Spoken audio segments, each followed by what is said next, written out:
Now, you brought up a great point about why there is an interest by the Democrats to get this impeachment done as quickly as possible. We've heard Nancy Pelosi talk about getting it done by the end of the year. I don't think that's possible, frankly. I just don't think it's going to be. I don't know that it's actually doable. It might be. I don't think it's necessary to get it done by the end of the year. You brought up the point that you want to make those senators, and we talked about 4 or 5 of them at least. Susan Collins, Cory Gardner, Joni Ernst come to mind. McAdams in Arizona comes to mind. Tom Tillis comes to mind. You want to make those senators vote before the deadline for filing for a primary challenge, because that's what they're terrified of. Susan Collins is desperately afraid of voting for impeachment in the Senate and then getting a challenger. I don't know who it would be. Governor Lepage may draw, some Trumpista who's going to run against them in the primary, because then she's going to have to tack to insanity and then try and tack back to normalcy for the general election. That's the same dynamic for all of them. Now, during the break, I just fished around. Colorado, March 17th is the deadline. In Iowa, March 13th is the deadline. This is all in 2020.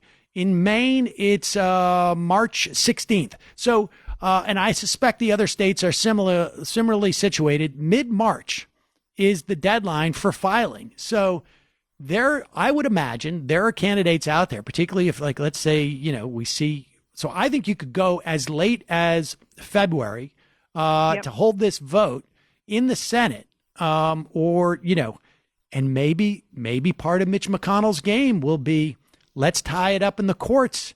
Let's make the Supreme Court decide that there needs to be a vote because we say that the process has been in some way perverted or whatnot. So, but I think you can be done with everything in the House by the end of January. Send it to the Senate. Maybe you do it a little bit before that. I mean, because I think it was in the Senate for 2 or 3 months with Bill Clinton.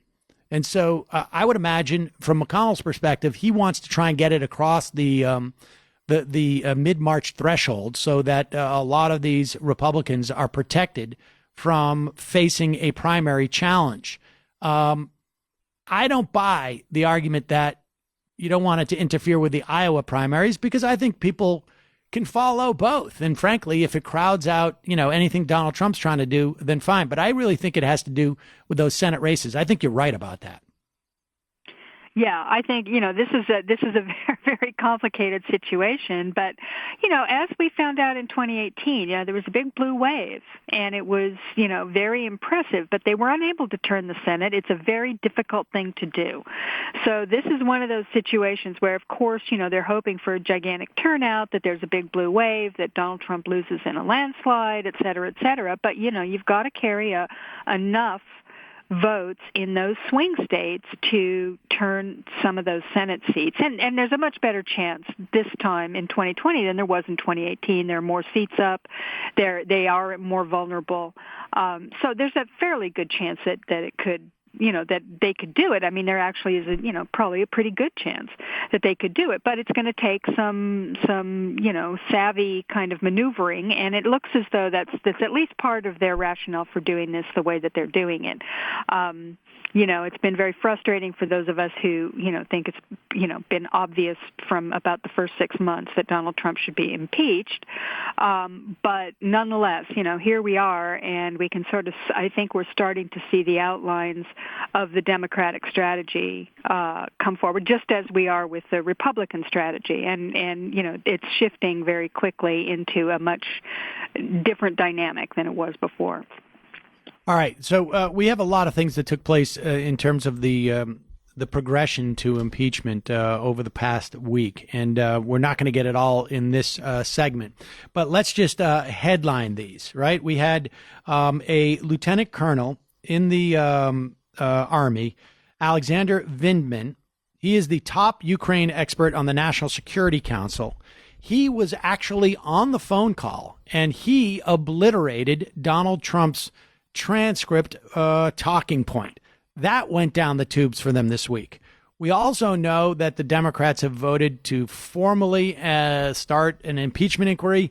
That destroyed a Republican talking point this week. That was that this process is somehow ultra secretive. We now know that the Democrats will release all of these depositions. They will allow for cross-examination on these witnesses, and they'll start having public hearings with these folks. We also now know that Duncan Sunderland, the hotelier who gave $1 million to the Donald Trump inauguration and then subsequently became EU ambassador and then subsequently became like the de facto Ukrainian bag boy or something, bag man, that he is now claiming, or via his lawyer, that he actually said that there was a quid pro quo. He doesn't know if it was, illicit. He's not a lawyer, but that there's also a chance that he perjured himself first time through, and that is because of the testimony that happened late last week with Bill Taylor. So we will go over all that and more in the next hour if you will join me, Heather. We also have some other news that we really do need to talk about in terms of other things that are happening around the world. But this is, in terms of politics, this is one of the biggest stories that we're going to have, and it's about to get bigger. I'm Sam Seder. This is Ring of Fire Radio. We'll be right back with Heather Parton we'll be back with Heather Parton in the next hour. But I will be back with more Ring of Fire Radio in just a moment.